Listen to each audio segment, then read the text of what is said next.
Cryo, एमस्कर्ड आपको gym की जगह पे एक दिन में 250 क्रंचेस के बराबर आपका कैलोरी लॉस कर। मोटापे से क्या बड़ी प्रॉब्लम है जो हमारी बॉडी के अंदर आ सकती है? सबसे बड़ा पता है कि obesity can not make you cry. मोटापा हार्ट अटैक के लिए एक कोरिलेटिव है। आपका 20 kg 1 litre, this is the calculation. Okay, if you are 20 kg then you have to drink 1 litre. ऐसा बोला जाता है कि जो चीज आप खा नहीं सकते वो चीज आप अपनी स्किन पर भी नहीं लगा सकते। आई रिक्वेस्ट ऑल पेरेंट्स कि बच्चों को बॉर्नविटा, चोकोस ये मत दो। हर एक ट्रीटमेंट डर्मेटोलॉजिस्ट नहीं कर सकता और हर एक ट्रीटमेंट कॉस्मेटोलॉजिस्ट नहीं कर सकता। केमिकल क्रीम और ब्लीच जिसे कि मैं बिल्कुल मना करती हूँ। कमिटमेंट करना कि नहीं आपका जो टोन है ना ये 10 टोन नीचे चला जाएगा, पॉसिबल ही नहीं है। लोगों को लगता है एक शैम्पू लिया, एक कंडीशनर लिया, एक सीरम लिया, एक हेयर ऑयल लिया, एक हेयर ब्राइटनर है, इतनी बड़ी किट की जरूरत नहीं है, नॉर्मल हेयर है। तो फिलर एंड बोटॉक्स भाई बहन नहीं। कॉस्मोलाइन, बीबी ग्लो, जीजी glow, this is very good treatment for brides and grooms. सबसे ज्यादा तो हम जो केस ट्रीट करते हैं वो गलतफहमी के ट्रीट करते हैं। बीइंग अ डॉक्टर आपके लिए चीट करना बहुत आसान होता है, पर आपका डॉक्टरेट का लाइसेंस ये कभी डिसाइड नहीं करता है कि आपको चीट करने का लाइसेंस मिला हुआ है। So today we have Dr. Rupali with us. She in last 3 years she opened 6 wellness clinics in Delhi NCR. So today we'll talk about her journey, her experience and her achievement in the wellness industry. So over to Dr. Rupali. So ma'am, we'll start with your journey. How did you start this your graduation or your studies? Thank you so much Adit for dynamic introduction. And journey देखो start हुआ था when we entered in medical college. I entered in medical college. वहाँ से journey start हुआ, पढ़ाई किया, specialisation करना था। जैसे आप देखते हो कि एक फीमेल को हमेशा एक ब्यूटी की तरफ थोड़ा सा होता है, झुकाव होता है, इंक्लिनेशन होता है। सो आई कैन से कि मेरा भी था कि हाँ ब्यूटी समथिंग लाइक दैट, पर कभी ये नहीं सोचा था कि ब्यूटी भी कोई एक मेडिकल का लाइन होगा। जब हमने पढ़ाई स्टार्ट किया, मेडिकल किया, सारी चीज़ें की, स्पेशलाइजेशन किया, उस टाइम पे आज से अगर 17-18 ईयर्स पहले की बात करते हैं, जितना मेरा एक्सपीरियंस है, उस टाइम ब्यूटी को लेके कोई लाइन नहीं होता था। होता था तो लोगों को पता नहीं था, जैसे कॉस्मेटोलॉजिस्ट। तो कॉस्मेटोलॉजी एक बहुत अलग फील्ड था। और एक कुछ ऐसा जर्नी में हुआ कि मेरा इंक्लिनेशन हुआ, फिर मैंने उसका पढ़ाई किया एंड स्टडी के बाद लगा कि जब मैं काम करने लगी कि ये मेरी हॉबी का काम है, ब्यूटिफिकेशन, लोगों को ब्यूटीफुल बनाना, फिर लोगों के फीचर्स चेंज करना, अपीयरेंस पे थोड़ा बहुत जो भी हम बेस्ट कर सकते हैं, दैट आई स्टार्टेड। तो जर्नी स्टार्ट वहां से हुआ था। Okay, so in last 17 years as you said, so you have started with the cosmetologist as a cosmetologist, और starting में आजकल हम देखते हैं कुछ डेंटिस्ट होते हैं फिर वो कॉस्मेटोलॉजिस्ट का कोर्स कर लेते हैं। तो so कैसे आपकी जर्नी? कॉस्मेटोलॉजिस्ट एक ऐसा ब्रांच है कि अगर आप कोई भी मेडिकल डिग्री की पढ़ाई करते हैं तो उसके बाद उसका डिप्लोमा आप कर सकते हैं। और कुछ लिमिटेड प्रोसीजर्स हैं जो आप कर सकते हैं। डेफिनेटली सर्जिकल प्रोसीजर के लिए आज भी डर्मेटोलॉजिस्ट एंड एमडी डॉक्टर्स की नीड होती है। कॉस्मेटोलॉजिस्ट का एक पूरा विंडो है कि इसमें ये ट्रीटमेंट्स आप कर सकते हैं, वो पता होना जरूरी है।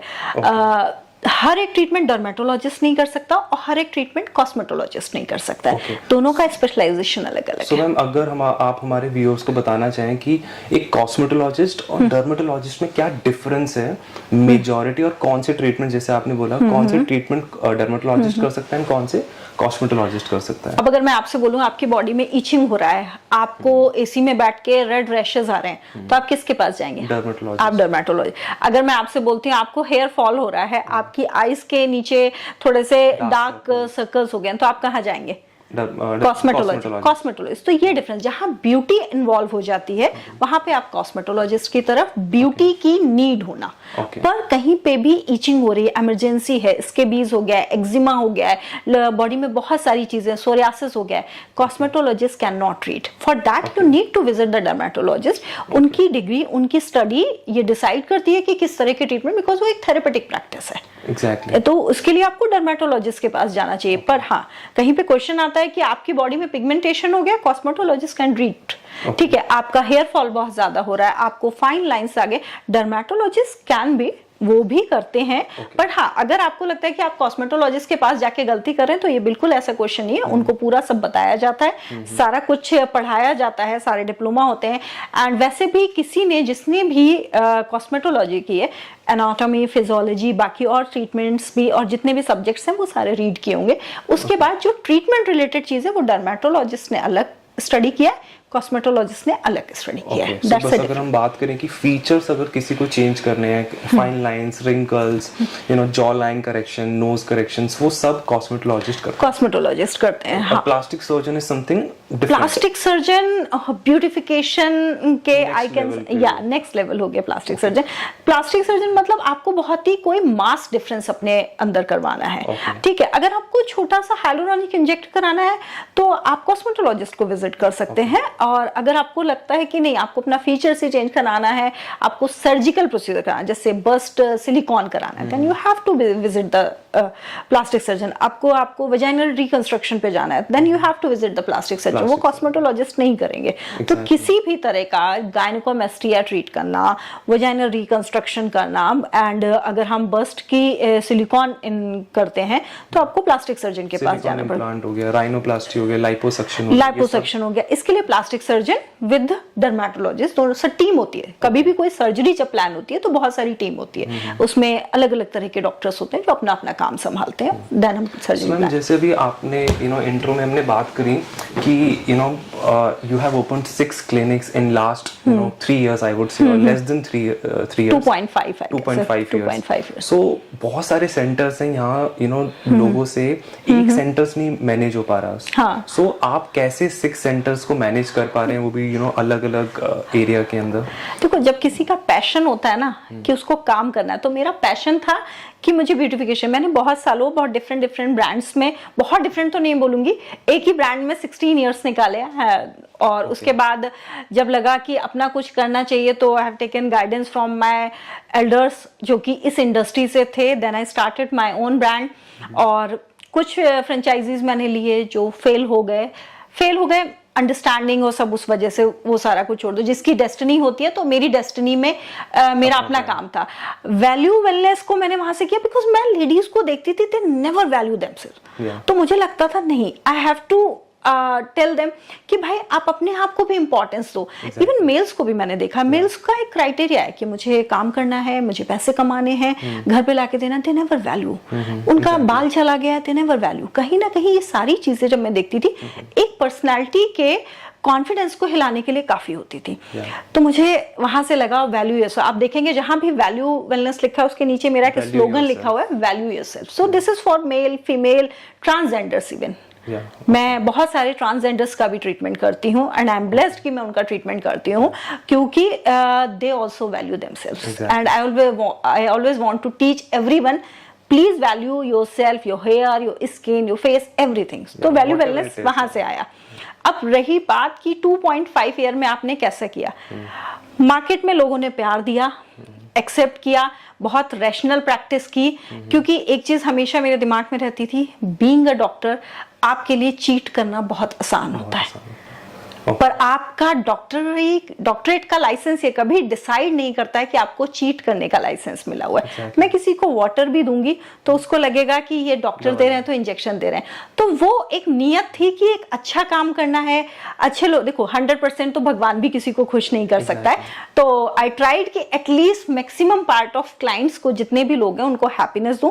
लोगों ने एक्सेप्ट किया, नीड क्रिएट हुई। तो जब मेरे यहाँ सेक्टर 15 में जब पहली ब्रांच होती थी तो लोग कहते थे बहुत दूर आना पड़ता है, मैम आप वहां क्यों नहीं खोलते हो, मैम मेरा ट्रांसफर हो गया, वहां क्यों नहीं खोलते हो। तो ये मेरे क्लाइंट्स ने ही मुझे बोला कि हम नोएडा रहते हैं, हम नोएडा से कैसे आए, तो हम नोएडा क्यों नहीं खोलते हो। ठीक है, तो इस तरह से हुआ। मेरा विजन और भी ब्रांचेस ओपन करने का है, बट मेरा अभी जो कॉन्सेंट्रेशन है फॉर दिस ईयर कि मैं 6 ब्रांचेस में सारी जितनी भी मेडिकल टेक्नोलॉजी हैं, जितनी भी एडवांस टेक्नोलॉजी हैं, मशीन्स हैं, सोप्रानो, ये सारी चीजें पहले फुल ऑफ कर दूं सारे ट्रीटमेंट से, और एक दूसरों को एक अच्छा ट्रीटमेंट देने का एक्सपीरियंस ले लूं, then only I will extend my brand. Okay ma'am, अभी आपने बोला कि कुछ डॉक्टर्स चीट करते हैं, या वेलनेस इंडस्ट्री में ये बड़ा कंट्रोवर्शियल क्वेश्चन है।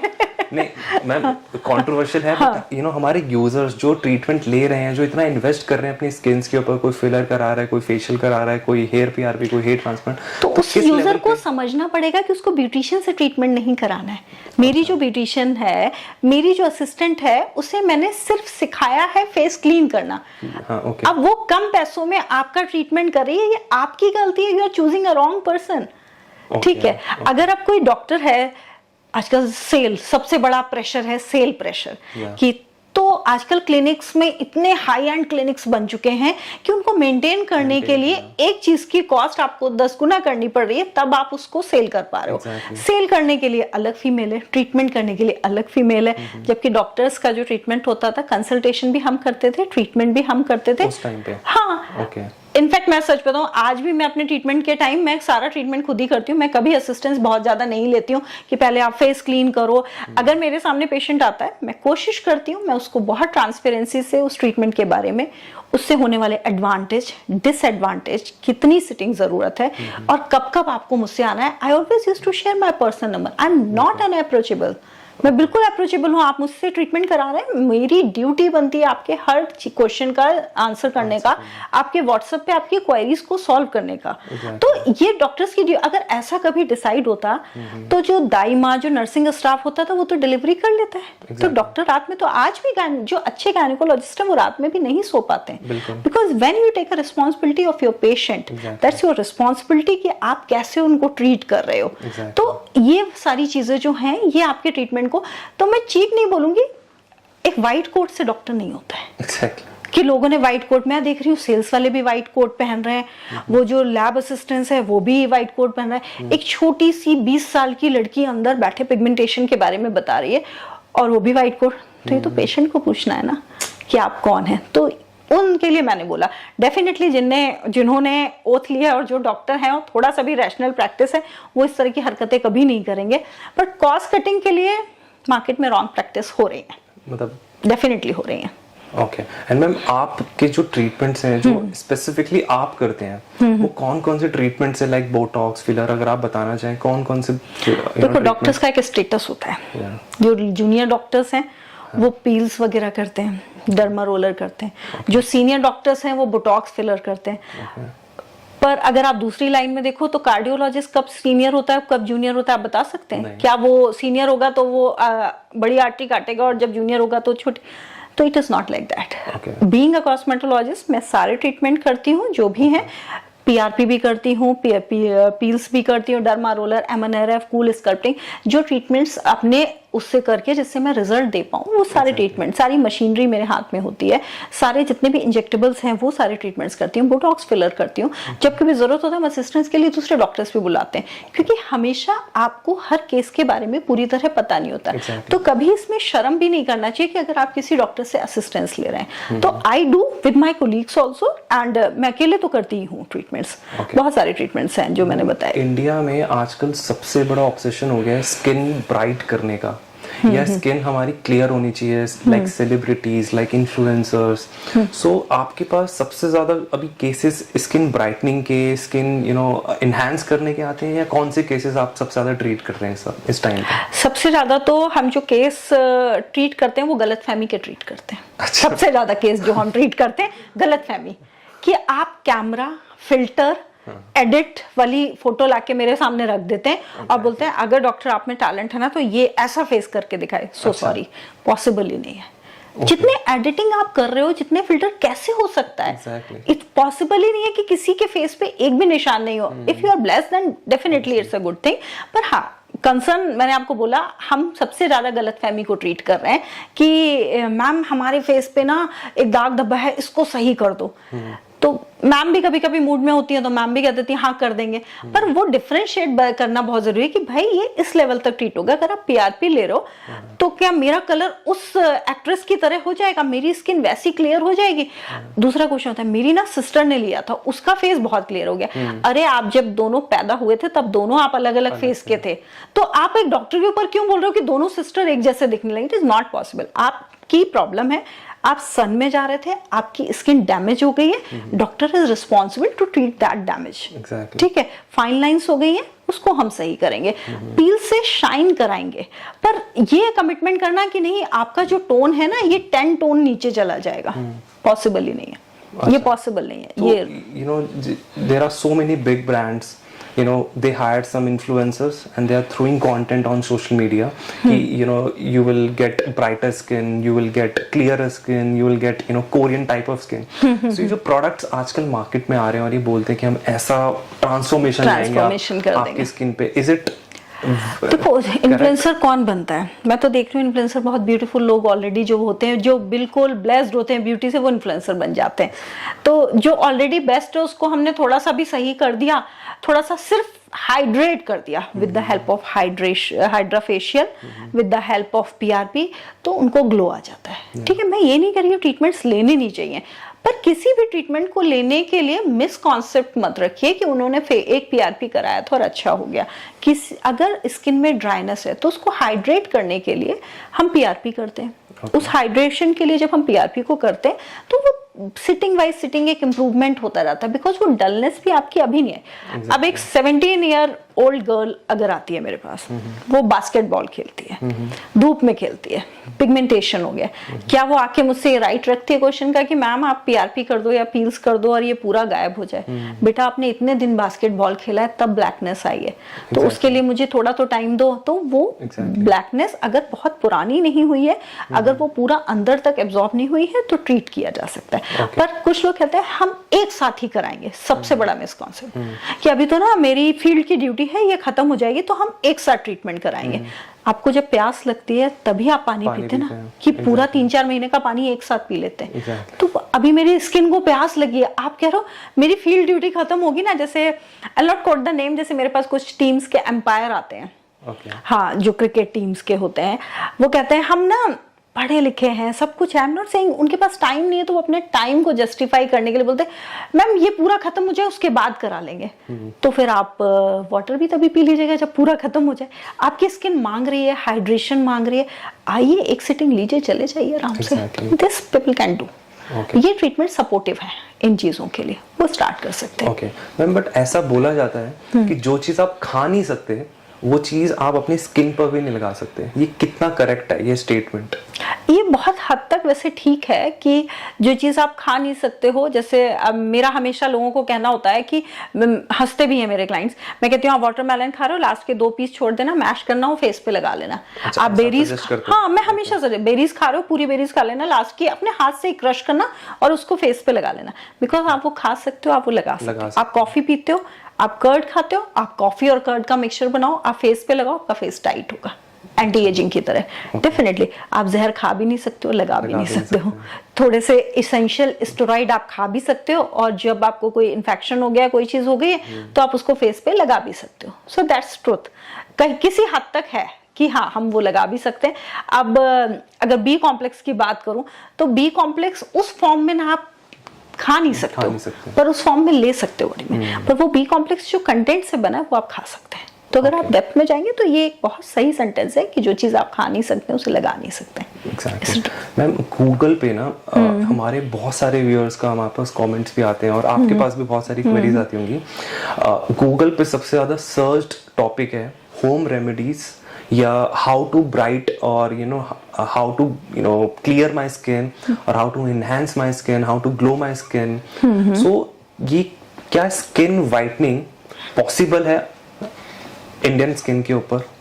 देखो मैं आपको एक एग्जांपल देती हूँ, आप बताइएगा, आप किसी को बोलो, मैंने एक सिंपल सेंटेंस बोला कि आप सुबह उठ के वॉक पे जाइए, आपका वेट रिड्यूस होगा। आदमी कह गया तो बहुत ही सिंपल था। मैंने दूसरे दिन उसको बोला आप जिंजर लो, उसको बॉईल करो, उसको सॉफ्ट वाटर में मिक्स करो, उसको कुकम्बर के साथ वाटर में लो और उसको बॉईल करो, उसको छन्नी से आप सीव करो, उसके बाद आप उसको पियो। वो बोलेगा ये बहुत फायदेमंद है, क्योंकि मैंने चीज को कॉम्प्लेक्स कर दिया। ठीक है, आप अगर मिल्क में बच्चों को, आई रिक्वेस्ट ऑल पेरेंट्स कि बच्चों को बॉर्नविटा, चोकोस ये मत दो, हल्दी दो। आप एंटीसेप्टिक अपनी अगर टीनेजर गर्ल्स को दे रहे हैं तो उनका मिनार्की नॉर्मल हो रहा है, उनका पिंपल नहीं आ रहा है। आपको शाम को अगर आपका बच्चा खेलने जाता है, I'll not say the name, ये बड़े बड़े ब्रांड्स हैं कि I'm this man, I'm this boy and girl. आप थोड़े से किचन में मुझे बहुत ज़्यादा नॉलेज नहीं, पर हाँ मुझे कंटेंट पता है कि मखाना होता है, छुआरा होता है, किशमिश होती है, इनको रात में आप मिल्क में बॉईल करवाओ, सुबह उसको सीव करो और वो बच्चों को मिल्क, तो दैट्स अ हेल्दी अप्रोच। 2 रेशे आप उसमें केसर के डाल दो, तो आप देखिए कितना प्योर है वो। क्या वो केसर क्रीम में ज़्यादा अच्छा पड़ा होगा जो आपको मैं पिलाने के बाद, पर आप देखो ना ये कितने लोग करते हैं, ये मेरे ख्याल में तो 10% लोग भी नहीं करते। अच्छा कुछ लोग बोलते हैं हम ना हल्दी का मिल्क पीते हैं, महीने में 1 बार पीते होंगे, पर बताते हैं कि मैं हम हल्दी का मिल्क पीते हैं। जल्दी जल्दी में माएँ जितनी होती हैं बॉर्नविटा डाल के दे देती, थोड़ा क्लासी भी लगता है ना, बॉर्नविटा, चोकोज, स्ट्रॉबेरी सिरप, कितना क्लासी हल्दी, इट लुक्स सो मतलब लो स्टैंडर्ड कि हाँ अरे ये तो हमारी दादी भी पिलाती थी, हम मॉडर्न है। How will show the modern? अगर उसी हल्दी को, उसी केसर को मैं एक अच्छे से बॉक्स में पैक करूं, जो कि बहुत सारे लोग कर भी रहे हैं, उस पर अच्छा सा अपना ब्रांड नेम लगाऊं, एक अच्छी सी मॉडल लाऊं, ऐड करवाऊं, आप देखिए उस हल्दी और केसर की cost. That's a simple thing. ये तो ब्रांड सारे कर ये ब्रांड्स करना गलत भी नहीं है, आपकी हंगर को वो केटर कर रहे हैं, आपके लैक ऑफ नॉलेज को वो केटर कर रहे हैं, आपके लैक ऑफ कंसंट्रेशन को वो केटर कर रहे हैं, वो बिजनेस कर रहे हैं क्योंकि आपका ध्यान ही नहीं अपने इंडियन किचन पे। आंवला का अचार और मुरब्बा दादियां डालती थी, है अब वो मिलता नहीं है। आप कहते हैं कि अब हमारे पास it's amla antioxidant, you need to take the 1 spoon in the morning and you will get your skin. क्या बोल रहे हो, एक आंवला लो और फटाफट चू कर लो, खत्म। This is a thing. तो ये सब चीजें लोग कर नहीं रहे, और करवाना है तो उसे कॉम्प्लेक्स कर दो, उसे थोड़ा ब्यूटीफुल कर दो, उसकी मार्केट डिमांड अच्छी हो जाएगी। That's the truth. बट अपने पास कोई ट्रीटमेंट्स हैं जिनके थ्रू स्किन वाइटनिंग पॉसिबल है? देखो ट्रीटमेंट्स हर चीज़ का होता है। मैंने आपको बोला कि अगर आप किसी भी ट्रीटमेंट को, जैसे आपने घर पे ये सारी चीज़ें करी, मैं आपने बोला मैम आपने तो वीडियो में बोला था कि हल्दी भी पिया है, मखाना भी पिया, मेरा फेयरनेस क्यों नहीं हुआ? भाई मैंने बोला था, आप मेरे बोलने के क्वेश्चन में है कि आप आगे ब्लैक नहीं होगे, मैंने ये नहीं बोला कि आप वाइट होगे। पर अगर आप फील्ड वर्क कर रहे हो, आप नहीं भी कर रहे हो, आप घर में ब्रूम कर रहे हो या कोई भी काम करते हो, तो छोटी मोटी डस्ट आपके फेस पे आ जाती है। जब वो फेस आ जाती है तो जो भी हाइड्रा फेशियल होता है with the help of machines, with the help of scraper and all, ठीक है, थोड़ा हाइड्रेट करने के इंस्ट्रूमेंट्स, इजी इंस्ट्रूमेंट्स आ गए हैं, ठीक है ना। जैसे अगर आप किचन में भी देखो तो अब मिक्सर ग्राइंडर्स कितने एडवांस हो गए, तो फेशियल का एडवांस वर्जन जो है वो हाइड्रा है in the supervision of cosmetologist. वो इसलिए होता है कि बहुत सारे केमिकल क्रीम और ब्लीच, जिसे कि मैं बिल्कुल मना करती हूँ कि नो ब्लीच का कपड़ों का दाग हटाने के लिए। आपका फेस नॉर्मल है, उसके ऊपर कोई दाग धब्बा नहीं, why you are applying bleach. आप किसी भी चीज को अगर एक बार में हटाना चाहते हो तो ब्लीच यूज करते हो, और अगर आप उसको कंटिन्यूस आराम से वॉश करते रहते हो तो वो अपने आप दाग हट जाता है। तो आप slowly mild procedures like natural PRP, hydra facial, carbon facial, photo facial, ये स्लो लेते रहते हैं 15 डेज में, 20 डेज में एक बार, अपने आप आपके दाग धब्बे हट जाएंगे। और व्हाइटनिंग की तरफ आप क्यों जाओगे? क्योंकि आपकी एपिथेलियल लेयर जो कि डस्टी हो गई है, जैसे कि हमने क्लॉथ पहना है वो डस्टी हो गया व्हाइट कलर, आपने हटाया तो आप फ्रेश लग रहे हैं, तो मैंने आपका एपिथेलियल हटा दिया, अब आप फ्रेश लग रहे हैं, तो वो व्हाइटनिंग हो गई। पर डेफिनेटली मेरे आपके कलर टोन में जो डिफरेंस है वो तब भी रहेगा।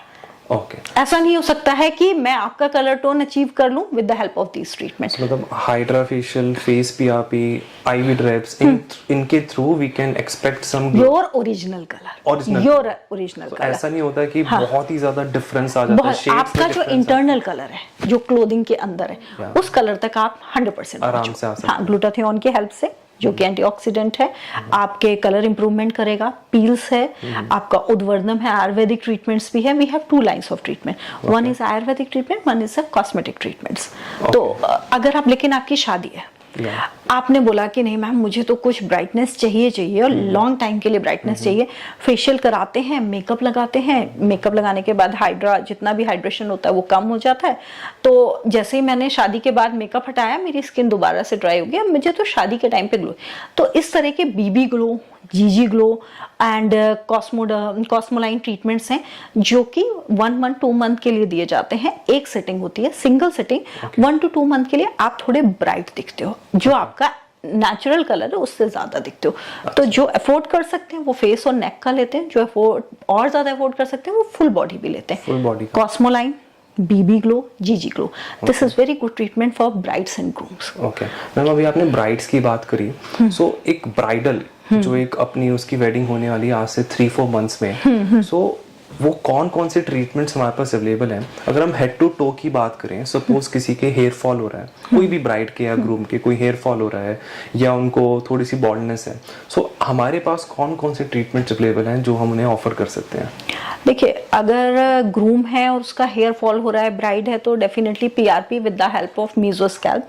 द डॉक्टर विल डिसाइड कि उस PRP के प्लाज्मा को हमें कौन सी मशीन से इन्फ्यूज करना है. डर्मा पेन से करना है, डर्मा रोलर से करना है, या डायरेक्ट इंजेक्शन देना है, या MNRF की मशीन से देना है. तो ये डॉक्टर का डिसीजन होता है पूरी तरह से कि वो इस प्लाज्मा को कैसे इन्फ्यूजन करें, या किस कंडीशन पे डेफिनेटली, और कौन सी PRP देनी है. GFC देनी है, अदर देन बहुत सारी किट आ गई है मार्केट में, तो वो कौन सी PRP आपको सूट करती है. अगर आपने कुछ कभी नहीं करा, आपको नॉर्मल PRP सूट करती है, आप हाइड्रेट ही तो हो रहे हो. और आपको कितने सेशंस में उसको रिजल्ट मिल जाता है? किस तरह का रिजल्ट, पहला क्वेश्चन. हेयर फॉल थोड़ा अगर हमारे जो मिनिमम 6 सिटिंग्स तो रिक्वायर्ड है, 6 to 8 सिटिंग्स रिक्वायर्ड है. इसमें सिटिंग से ज्यादा इंटरवल काम करता है कि आपने कितने इंटरवल में वो ट्रीटमेंट लिया है. 6 to 8 sittings more than enough. Okay ma'am, अब अगर हमने हेड कवर कर लिया, अपना हेयर कवर कर लिया, अब सबसे ज्यादा जो इम्पोर्टेंट होता है किसी भी ब्राइड के लिए, ग्रूम के लिए भी, फेस. किसी के फेस पे पिंपल होते हैं, किसी को फाइन लाइंस कम करनी होती है, किसी को मेलाज्मा होता है, किसी को पिगमेंटेशन, किसी को डार्क सर्कल. सो इन सब के लिए कौन कौन से ट्रीटमेंट, अगर मैं आपको एक एक करके बताऊं कि एक्ने के लिए जो कि सबसे ज्यादा सर्च्ड है, बिना सोचे समझे एक्ने के लिए सालीपील और skin purifying treatment and PRP के साथ हम कॉम्बिनेशन में करते हैं, will get the best result. And what will be the treatment for the pigmentation? Pigmentation के लिए सबसे पहले कोजिक पील हो गया, कार्बन का कॉम्बिनेशन हो गया. आप देखना, मैं हर चीज में PRP और हाइड्रा जरूर बोलूंगी. अगर आप थोड़ा एडवांस लेना चाहते हैं PRP लीजिए, नॉन एडवांस तो हाइड्रा, बिकॉज हाइड्रेशन से जो ट्रीटमेंट हम कर रहे हैं उसका रिजल्ट इनहांस होता है. डार्क अंडर आई है, तो अंडर आई ट्रीटमेंट के लिए हमारे पास एक बॉल ट्रीटमेंट है. हम ग्लूटाथियोन और मेलानोसिटिकल को एब्जॉर्ब कराते हैं with the help of balls, तो वो एब्जॉर्ब होती है. डार्क सर्कल हो क्यों रहा है, पर मेरी एक रिक्वेस्ट हमेशा रहती है कि ब्राइड शादी एक दिन में तो डिसाइड हुई नहीं है. Obviously. ऐसा तो है नहीं हम आज बैठे और कल हमारी शादी है. इस शादी के लिए हमें 3 महीने 4 महीने का मिनिमम टाइम मिलता है. तो जैसे सलून्स पे मैंने देखा, हम प्री ब्राइड कराने जा रहे हैं, बेटर 2 से 3 महीने पहले अपने डॉक्टर से मिलिए, 1 महीने पहले अपने डॉक्टर से मिलिए, हमें टाइम दीजिए. स्किन को हील करा, मैं जल्दी जल्दी सेटिंग्स कर भी दूंगी तो उसका रिजल्ट नहीं आएगा. अगर मुझे हाइड्रा के पास नेक्स्ट सेटिंग का 10 डेज का गैप हो, तो आपके पास 3 महीने की विंडो तो एटलीस्ट होनी चाहिए, 3 मंथ की. जैसे मैं, अगर हम अभी दिसंबर में बैठे तो फरवरी और मार्च वाली जो ब्राइड्स है उनको अभी ट्रीटमेंट से स्टार्ट करने चाहिए कि हाँ अब ट्रीटमेंट स्टार्ट किया, हमारे पास विंडो है पूरी उसको करने के लिए. सो time is more important then कि क्या ट्रीटमेंट ले रहे हैं. सो मतलब किसी के पास वो सही में टाइम इन्वेस्ट कर रहा है तो उसको रिजल्ट भी उसके अकॉर्डिंगली मिल पाता है. मैं तो हमेशा जब भी मेरा कंसल्टेशन आता है तो क्लाइंट्स से मैं पहले बोलती हूँ कि पैसे वाले जरूरी नहीं है पतले हों और पैसे वाले सुंदर हों, ये कोई जरूरी नहीं. इट डिपेंड्स कि आप कितना, आप मेरे सामने पैसे रख जाओ और आप बोलो मैडम मुझे तो सुंदर कर दो, पॉसिबल ही नहीं अगर आपके पास टाइम नहीं है. मुझे जिस चीज को हटाने में जितना टाइम लगेगा, जैसे एक मिल्क में मलाई आने में जितना टाइम लगता है वो लगता है, तो मुझे आपको क्लियर करने में उतना टाइम लगेगा, तो वो लगेगा. टाइम मेन है. तो अपनी जो भी आपकी वेडिंग डेट है उससे पहले विजिट करिए, कंसल्टेशन लीजिए, प्लान योर डेट कि अब आपको कैसे कैसे, एंगेजमेंट से पहले कितने ट्रीटमेंट लेने हैं, आपको शादी से पहले कितने ट्रीटमेंट लेने हैं. कुछ फाइन लाइंस के क्या, जैसे यहाँ पे हम फाइन लाइंस आ जाती है आईज के पास, यहाँ पे, तो उसके लिए कौन से ट्रीटमेंट्स हैं? फाइन लाइंस के लिए देखिए बहुत अच्छा ट्रीटमेंट अगर मैं बोलूं तो इंजेक्टेबल्स ही होते हैं. Botox and fillers.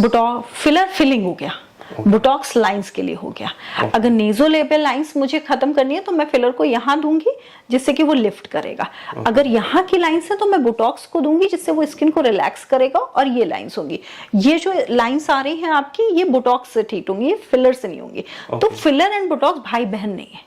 डिफरेंस है. ये डिफरेंस है. क्या डिफरेंस? ये 2 अलग बच्चे हैं. बोटॉक्स एक अलग है, फिलर एक अलग है. फिलर फिलिंग करता है, मेरी आंखों के नीचे गड्ढे हो गए, मुझे इसमें फिलिंग की जरूरत है, तो दैट फिलर इज डूइंग. मेरी स्किन में मेरे फोरहेड पे लाइंस आ गई हैं, मेरे क्रो फीट्स आ गए हैं, ये कौन कर रहा है? ये बोटॉक्स कर रहा है, क्योंकि बोटॉक्स स्किन को रिलैक्स करता है. तो जैसे ही मैंने बोटॉक्स डाला, रिलैक्स किया, तो ये रिलैक्स हो गया, ये रिलैक्स हो गया. ये नेजोलेबियल फोल्ड हमारा क्यों है? खाली हो गया.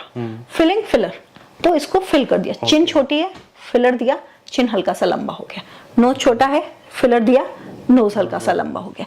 तो filler can convert your slide changes of the features का चेंज कर सकते हैं। तो मैम अब उसके बाद ना सबसे ज्यादा जो प्रॉब्लम्स होती हैं फीमेल्स के अंदर, पीसीएस और पीसीओडी के अगेंस्ट में उनको फेशियल हेयर बहुत ज्यादा आ जाते हैं। सो एंड पूरी बॉडी के भी अगर किसी फीमेल्स को हेयर हटाने तो उसके लिए कौन सा ट्रीटमेंट अवेलेबल है?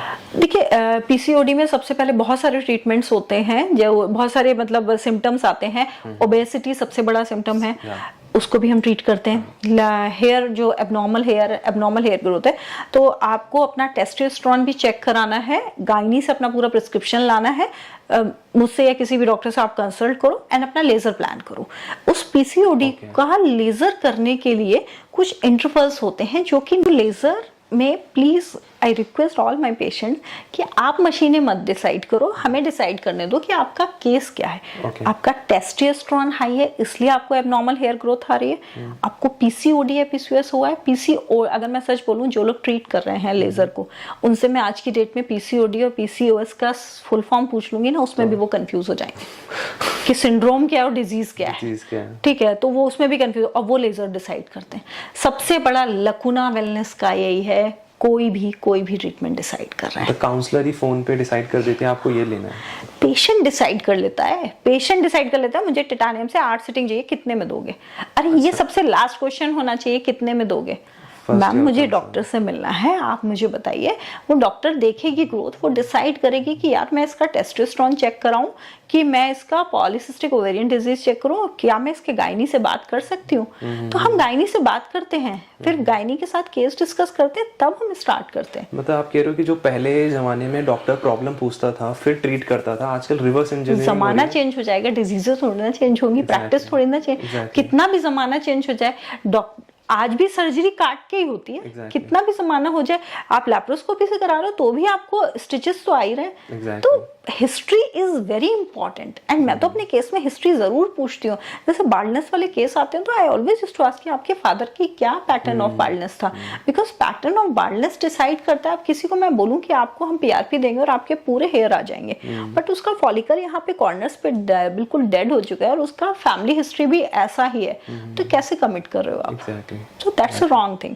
आप देखो उसकी मदर को पीसीओएस था कि नहीं, उसकी गायनी आपको क्या हिस्ट्री दे रही है, बिकॉज उसमें पूरी यूट्रस हिस्ट्री हमें चाहिए होती है। उसके बाद लेजर ट्रीटमेंट स्टार्ट होता है। That's very important. मैम आपने अभी बोला कि वेट लॉस भी या इंच लॉस भी हमारे यहाँ पे और बहुत लोगों को प्रॉब्लम होती है। ब्राइड की सबसे प्रायोरिटी है कि लहंगा पहनना होता है तो उनको होता है कि हमारा एब्डोमेन बिल्कुल क्लियर हो, पेट बाहर ना है।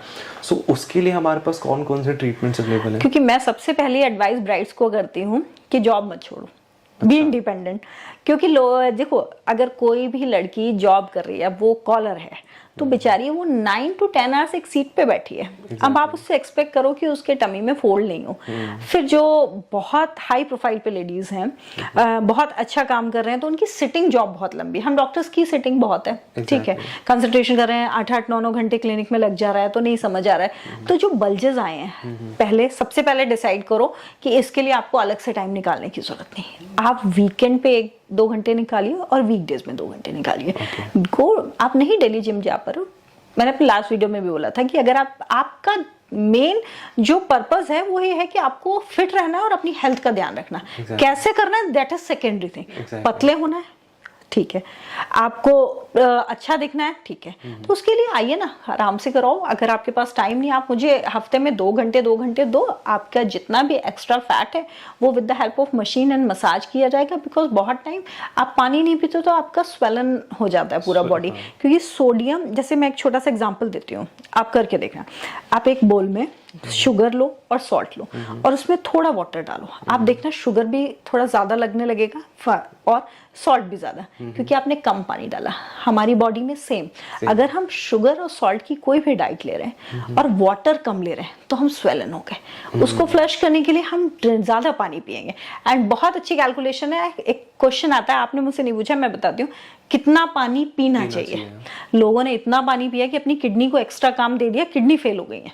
डॉक्टर्स परेशान है कि 3-3.5 लीटर पानी बताया था, मैंने तो ग्लो के लिए 6 लीटर पी लिया। बेचारी किडनी की मतलब जो है कैपेसिटी है 3-3.5 लीटर काम करने की, आप एक बंदे की कैपेसिटी उससे ज्यादा काम करा रहे हो, उसको काम इतना दे दिया उन्होंने।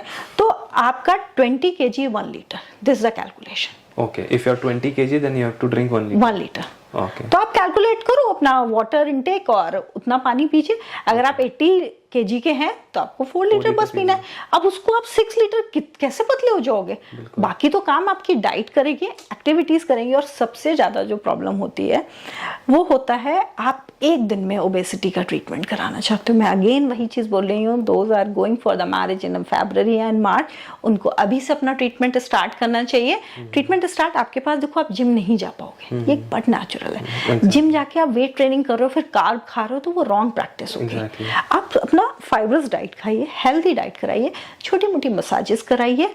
ये जो क्रायो, एम स्कर्ट, ये जितनी मशीनें जो हैं जो कि आपको जिम की जगह पे एक दिन में क्रंचेस के बराबर, आपको 250 क्रंचेस के बराबर आपका कैलोरी लॉस करें, आप कराओ। वो आपके टाइम और आपके जॉब प्रोफाइल पे सूट हो रहा है। Okay, मैम क्रायो और Emsculpt, these both are separate machines. 2 machines हैं, ये 2 मशीन्स हैं। क्रायो लाइपोलाइसिस, लाइसिस मतलब हो गया ब्रेक डाउन। Okay. तो जो कूलिंग पे जाके सेल्स को डेड कर दे, नेक्रोसिस हो जाए, सेल डेथ हो गई। बॉडी की टेंडेंसी वो डेड चीज नहीं रखता है। तो वो बॉडी को डेड हो गया, वो कैसे वो अब हमने आपको वाटर इनटेक इंक्रीज किया, आपकी ड्रेनेज मसाजेस की, तो वो स्टूल यूरिन इसके थ्रू बॉडी से बाहर जाएगा। अब एम स्कल्प तो सिर्फ आपके वेट, जितने भी बॉडी मसल्स हैं उनको एम स्कल्प क्या करता है, वाइब्रेट करता है, तो वो क्रंचेस जैसा होता है। जैसे आपने आर्म्स की एक्सरसाइज की, तो जब मैंने यहाँ पे लगा दिया तो वो अपने आप उतना ही मूवमेंट कर रहा है कि जिससे आपका आर्म्स टाइट हो जाए। थाइज है, थाइज पे उसने एम स्कल्प लगाया तो थाइज की एक्सरसाइज हो रही है। सो मतलब ये आप कह रहे हो कि क्रायो एब्डोमेन के लिए है और एम स्कल्प थाई के लिए? नहीं, बिल्कुल नहीं। क्रायो आपके इंचेस को लॉस करने के लिए, एम स्कल्प उस इंचेस को मेंटेन करने के लिए। क्या पता आप उस वेट कैटेगरी में नहीं आते हो जहां आपको डेड करने की जरूरत हो, आप सिर्फ छोटा सा वर्कआउट करो और हो जाए। तो वो जो वर्कआउट है वो आपको एम स्कल्प करा रही है। पर क्या पता आपको अभी सबसे पहले फैट को डेड करना है, अभी मेंटेन बाद में होगा, तो आप क्रायो का केस हो गए, आप एम स्कल्प का केस नहीं हो। सम टाइम कॉकटेल थेरेपी होती है। अच्छा, अब ब्राइड्स को हम कॉकटेल थेरेपी देते हैं। ब्राइड को स्किन भी टाइट करनी है और पतला भी होना, तो क्रायो एम स्कल्प के कॉम्बिनेशन लगा के कॉकटेल बनाते हैं विद द थेरेपीज। एक बड़ा कॉकटेल होता है, उसको हम देते हैं और उससे रिजल्ट आता है। ओके मैम, अभी आपने स्किन टाइटनिंग के ऊपर बात करी। आजकल मार्केट में कोलेजन, हाइफू ट्रीटमेंट और ये सब भी प्रमोट हो रहा है। So is HIFU beneficial for the bride की स्किन टाइटनिंग में बेनिफिशियल है? डेफिनेटली स्किन टाइटनिंग में हाइफू का बहुत अच्छा रोल है। पर मैं देखती हूँ बहुत चबी फेसेस को भी हाइफू लोगों ने दे दिया है। अच्छा। बहुत चबी है। आप एक चीज बताओ, किसी चीज को आप लिफ्ट कब कर सकते हो? जब उसका वेट कम हो। वेट कम हो, सैगिंग तो आपका लूजनेस ज्यादा है और मसल कम है, फैट कम है, तब उसको बिल्कुल चबी फेस को आप कैसे लिफ्ट करोगे? वो तो रुकेगा ही नहीं। तो पहला ट्रीटमेंट है वहां का फैट कम करना। जैसे आपने बोटॉक्स बोला था, बोटॉक्स में हम एक टेक्निक होती है मेसेटा, जो हम चिक्स पे करते हैं और चिक्स पतला हो जाता है। तो पहले बोटॉक्स किया, उसके बाद हाइफू कर दिया, तो ये लिफ्टिंग होगी। अब आता है क्वेश्चन कि मुझे इंजेक्टेबल नहीं लेना है, तो आपने सिंपल आरएफ किया। आरएफ क्या करता है, स्किन लूज है, टाइट करना है, आरएफ दिया, टाइट हो गया, अब लिफ्टिंग कर दिया। तो with the help of HIFU आपने लिफ्टिंग। हाइफू एंड थ्रेड्स 2 होते हैं लिफ्टिंग के ट्रीटमेंट। इंजेक्टेबल थ्रेड हो गया, नॉन इंजेक्टेबल हाइफू हो गया। मैम वुमेन्स जब अपने चाइल्ड बर्थ देती हैं तो उनको ना बहुत सारी सैगिंग हो जाती है स्टमक पे, तो क्या ये क्रायो और एम स्कल्प आप उनको भी सजेस्ट करते हो? डेफिनेटली पोस्टमार्टम जितना भी डिलीवरी हो गया है उसके बाद लेडीज को after 20 days they can come for the treatment. So जितना लेट कर रहे हो वो सैगिंग उतनी ज्यादा आपकी लूज होती जा रही है।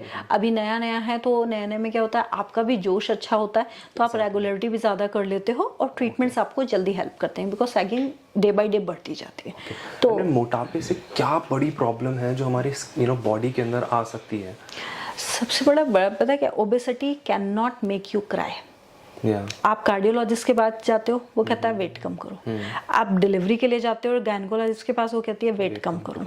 ठीक है, आप किसी भी स्पेशलिस्ट के पास डायबिटीज चेक कराने चाहते हो, वो कहते हैं वेट कम करो। तो आपको तो हर एक डॉक्टर बता रहा है कि सोल है, ओबेसिटी पे काम करना सोल का काम है। Exactly. तो ओबेसिटी से मैक्सिमम सारी प्रॉब्लम्स जो हो रही हैं वो आपके इरेगुलर हैबिट्स की वजह से, कि कुछ भी आप खा रहे हो, कोई भी कॉम्बिनेशन खा रहे हो, कभी भी सो रहे हो। सोना तो चलिए सब अपना वर्क स्टाइल के हिसाब से कर लेते हैं, बट हाँ ओबेसिटी एक बहुत बड़ा इशू है। एंड ओबेसिटी का ट्रीटमेंट लोग तब तक नहीं, अगर आपको अपेंडिसाइटिस हुआ है ना, आपको इतना पेन होगा, आप सीधा डॉक्टर के पास जाओगे ना, तो आप उस टाइम पे ये क्वेश्चन पूछोगे आप कैसे इसको ट्रीट करोगे, ना आप ये पूछते हो कि कितना इसका एक्सपेंस आएगा। ओबेसिटी के टाइम आप सारा इंटरव्यू लेते हो सामने वाले का, कि कैसे होगा, कितना होगा, स्टार्ट तो करो, क्यों नहीं होगा वंस। एंड ओबेसिटी जब भी रिड्यूस की जाती है, इट्स अ पार्टनरशिप डील। मैं अपने पेशेंट्स को हमेशा बोलती हूँ ये पार्टनरशिप डील है। आप क्या 100% पार्टनरशिप मुझसे चाह रहे हो?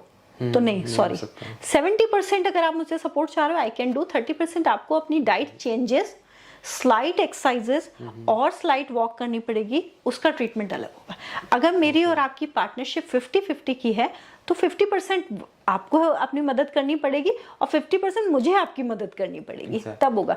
तो इट डिपेंड्स कि मैं तो पेशेंट को पहला क्वेश्चन पूछती हूँ कितने की पार्टनरशिप है हमारी, उसके अकॉर्डिंग मैं ट्रीटमेंट डिसाइड करती हूँ। ये एक मिथ है कि ये मशीन लगा ली, एप्लीकेटर लगा लिया और मेरा वेट कम हो जाएगा अपने आप, ये ऐसा नहीं होगा और वापस अपना नॉर्मल रूटीन में आ गए। आप दोबारा मेरे क्वेश्चन पे आओ कि हम किसका ट्रीटमेंट करते हैं, हम गलतफहमी का ट्रीटमेंट करते हैं। तो सबसे बड़ी चीज है हम गलतफहमी का ट्रीटमेंट करते हैं। कोई भी चीज अकेले तो कुछ भी नहीं हो सकता, ना मशीन काम कर सकती है ना आपका वर्कआउट काम कर सकता है। अगर आपको लगता है आप जिम में जा रहे हो और आप कर लोगे, आपका टमी होना बहुत मुश्किल होगा, क्योंकि प्रोपोर्शनेट बॉडी नहीं है। हो सब जाएगा, इट रिक्वायर्ड टाइम, पर अब ग्रूम के पास टाइम नहीं है, ब्राइड के पास टाइम नहीं है, किसी को अपना मेडिकल कराना है, आर्मी नेवी ये इन लोगों के मेडिकल एक डेट पे होते हैं, तो उनको असिस्टेंस की जरूरत है कि कोई साथ में करवा दे तो हेल्प हो जाएगी। सर्दियों में किसी ने गेन कर लिया है, गर्मियों में उसको फ्लॉन्ट करना है, तो फ्लॉन्ट करने के लिए उसको मेहनत तो करनी पड़ेगी शुरू में। और गर्मियों में आप तभी फ्लॉन्ट करते हो जब आप विंटर्स में सही से काम करते हो। ये सबसे बड़ा मिथ है कि अब हम सर्दियों में अच्छे से खा लेते हैं, हम गर्मियों में करेंगे। तो जब ब्लेजर्स उतरेंगे, जब शॉल्स हटेंगी, तो आपको लगेगा आपने 2 एक्स्ट्रा टमी कर लिए। मैं भी बहुत सारे celebrity, I don't want to name दो सेलिब्रिटीज, बट बहुत सारे सेलिब्रिटीज ने बहुत ज्यादा वेट रिड्यूस कम करा उनके फेस से, उनकी ओवरऑल बॉडी से। वो भी यही सब सारे ट्रीटमेंट लेते हैं, वो एक्सट्रीम ओजेम्पिक और ये सब ये इंजेक्शंस लेते हैं या कुछ और करते हैं? देखो, अब हमें ये तो पता नहीं चल सकता है कि किसने क्या ट्रीटमेंट लिया। न्यूज़ में जैसे आपको पता है वैसे हमें भी पता है कि इन्होंने इस वाली डाइट से किया। जैसे एक टाइम पे, मैं तो नाम लूंगी, करीना कपूर ने जीरो फिगर बनाया था, तो उस टाइम पे एक डाइट बड़ी फेमस हो गई थी और वो डाइटिशियन भी बड़ी फेमस हो गए थे, तो वो उस डाइट से हुआ था, वो चल गया। ठीक है, अब करण जौहर का भी रिड्यूस हुआ, विद्या बालन का भी हुआ। मैं एक चीज बोलूं, बिना हार्ड वर्क के ये नहीं होता है, बिना हार्ड वर्क के रिड्यूस ही नहीं होगा। एक डेडिकेशन चाहिए, वेट लॉस एक डेडिकेशन है, तो उनके पास हमसे ज्यादा डेडिकेशन है, सबसे मेजर चीज। फिर हेल्प तो आदमी किसी की भी ले सकता है, वो इंजेक्टेबल की भी ले सकता है, वो वर्कआउट की भी ले सकता है। कौन किसके घर में गया था, किसको पता किसने योगा किया है, किसने ओलंपिक लगवाया है, किसने फैटेक्स लिया है। मेन तो सामने ये है कि वेट रिड्यूस हुआ, उनको ये चीज पता थी कि ओबेसिटी उनके लिए प्रॉब्लम है, उनके करियर के लिए भी और उनके हेल्थ के लिए, तो उन्होंने उस पे काम किया। और हमारा कंसंट्रेशन सिर्फ इतना होना चाहिए कि उन्होंने किया क्या। अब आपके वो लगता है कि वेट लॉस से आप इंस्पायर हो और उस वेट लॉस को करने के लिए कोई रास्ता ढूंढिए। बट मैम, आपको नहीं लगता कि वेट लॉस से जो आजकल सबसे ज्यादा इशू आ रहा है, कार्डियक अरेस्ट, हार्ट अटैक, लोग जिम में ही एक्सरसाइज करते करते वो एकदम से गिर जाते हैं या कोई भी, तो आपको लगता है कि एक मोटापा हार्ट अटैक के लिए एक कोरिलेटिव है? देखो, सबसे पहली चीज, suppression of anything is wrong. अगर आप अपना एपेटाइट सप्रेस कर रहे हो तो रॉन्ग है। अगर आप अपने इमोशन सप्रेस कर रहे हो तो डिप्रेशन कॉज हो रहा है। ठीक है, डिप्रेशन से भी तो सुसाइड हो रही है, अगर ओबेसिटी से डेथ हो रही है तो डिप्रेशन से भी तो सुसाइड हो रही है, इमोशन सप्रेशन से आप।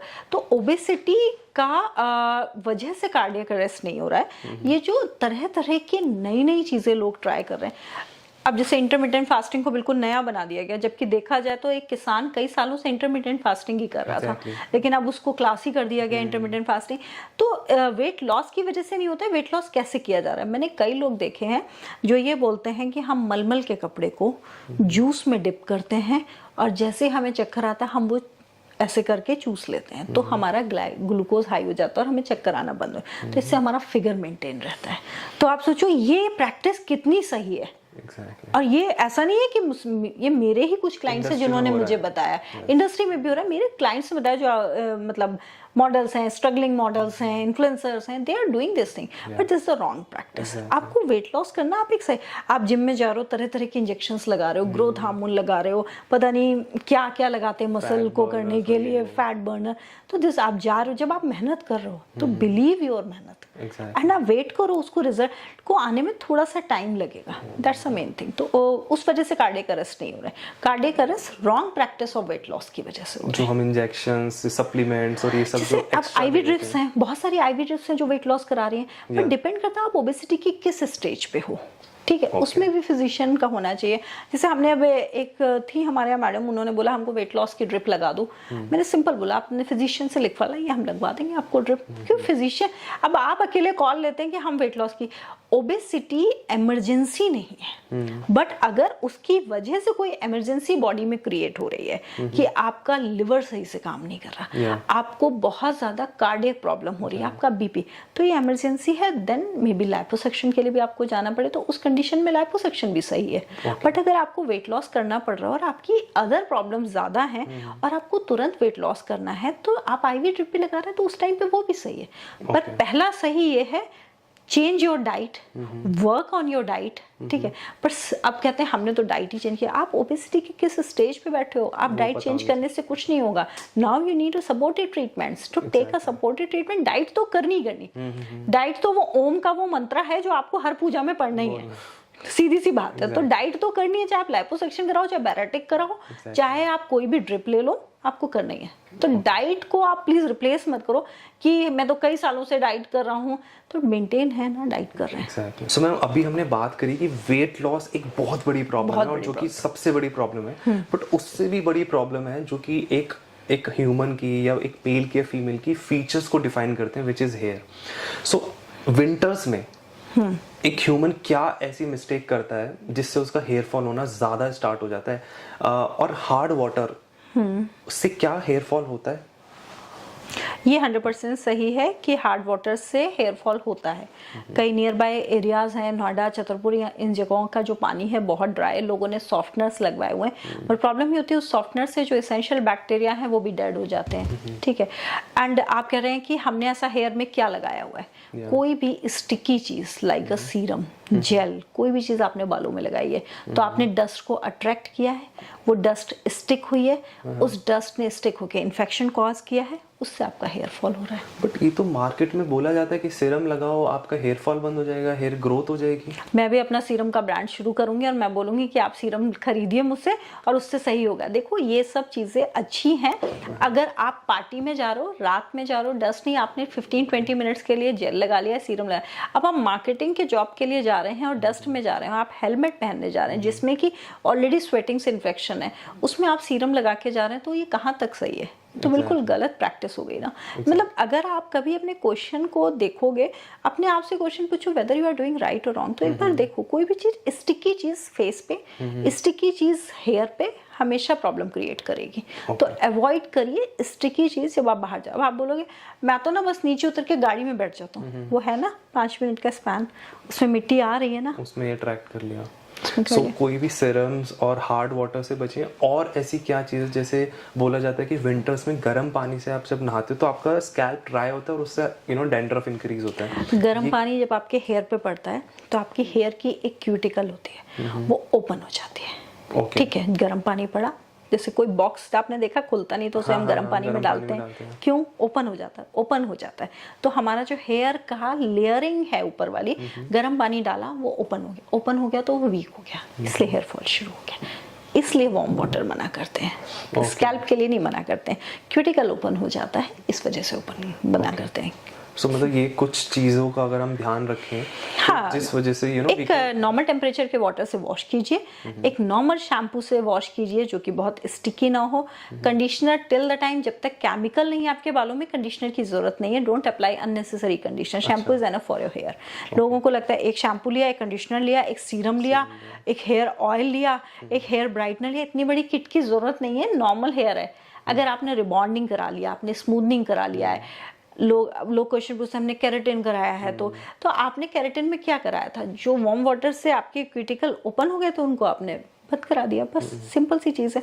तो इतनी सारी चीज़ें हेयर पे यूज़ कर, और जब भी शैम्पू यूज़ करो, शैम्पू को स्कैल्प में यूज़ करो। अगर आप कंडीशनर 1% यूज़ भी करते हैं तो उसको रूट्स में मत लगाइए, कंडीशनर वहाँ पे जम जाए, हाँ ऊपर लगाना है, और शैम्पू हमेशा रूट्स में लगाना है हमेशा। और क्या रोज शैम्पू कर सकते हैं या ऑल्टरनेट डेज पे करना चाहिए? ऑल्टरनेट डेज पे करना चाहिए। रोज तो केमिकल तो है ही कहीं ना कहीं, एंड डिपेंड्स कि आप कौन सा शैम्पू यूज़ कर रहे हैं। अगर आप कोई आयुर्वेदिक ब्लैंड शैम्पू, एलोवेरा ये सब यूज़ कर रहे हैं तो स्लाइट क्वांटिटी आफ्टर जिम, जैसे लोगों को स्मेल का इशू रहता है तो वो कर सकते हैं, ऐसा कुछ नहीं। रिंस अच्छे से होना चाहिए। बहुत बार ऐसा रीज़न मैंने देखा है कि जल्दी में आपका शैम्पू निकलता नहीं है, क्योंकि आप हमेशा हेयर वॉश, जो फीमेल्स होती हैं मेल होते हैं, वो अपने ऑफिस टाइम पे करते हैं, तो उस टाइम वो रश होता है और वो रिंस अच्छे से नहीं होता है। बहुत कॉमन मिस्टेक है। अगर आपका हेयर अच्छे से रिंस नहीं हुआ है तो आपको हेयर की प्रॉब्लम होगी, तो हेयर फॉल पक्का है। 100% होगा, 100% होगा। कितनी छोटी सी चीज़ है जो अवॉइड की जा सकती है, ट्रीटमेंट की जरूरत ही नहीं है। Exactly. That's the main thing. So today we have discussed all the skin problems, hair problem, obesity problems. So if you have any confusions, drop a comment. We will reply you. And ma'am, अगर आप हमारे viewers को कुछ बोलना चाहते हैं and में कि कोई भी सजेशन या कोई भी आप एक मैसेज देना मेरा तो चाहते एक ही सजेशन रहता है, value yourself and start your day to value yourself. अपनी चीज़ों को वैल्यू दीजिए, उस पर कॉन्सेंट्रेट कीजिए। ज़रूरी नहीं है कि ट्रीटमेंट से ही आपका कॉन्सेंट्रेशन है। Small care can change your life. Okay, thank you so much.